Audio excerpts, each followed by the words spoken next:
Hi guys!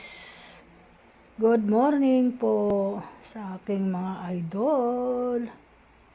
For today's video ko, ako po'y maglalaga ng talong at isawsaw ko po ito sa bagong isda na nabili sa Pangasinan. Lagyan ko ng kalamansi.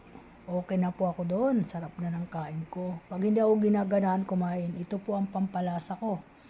Yan, yung nilagang talong. Paborito ko po kasi yan. At mamaya pagtapos ko kumain, ito pong papaya, wag natin baliwalain.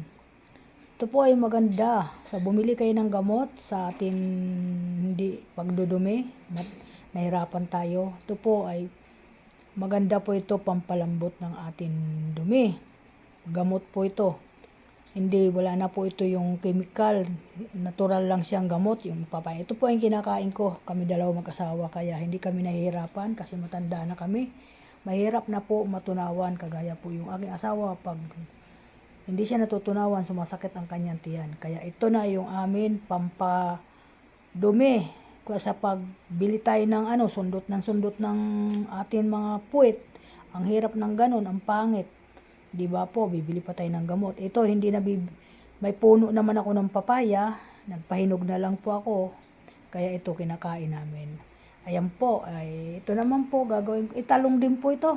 Pero mamayang gabihan namin, nagkabaliktad kasi.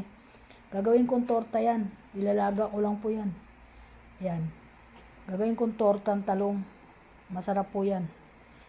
Tapos bumili lang ako ngayon ng ulam ng asawa. Nasa plastic po. Ayun, ginataan na ito. Tambakol ata ito. Tambakol. Saka pinakbit na gulay. Ayan. Ang pangit na ang pagkakaano. Mukhang lutong-luto.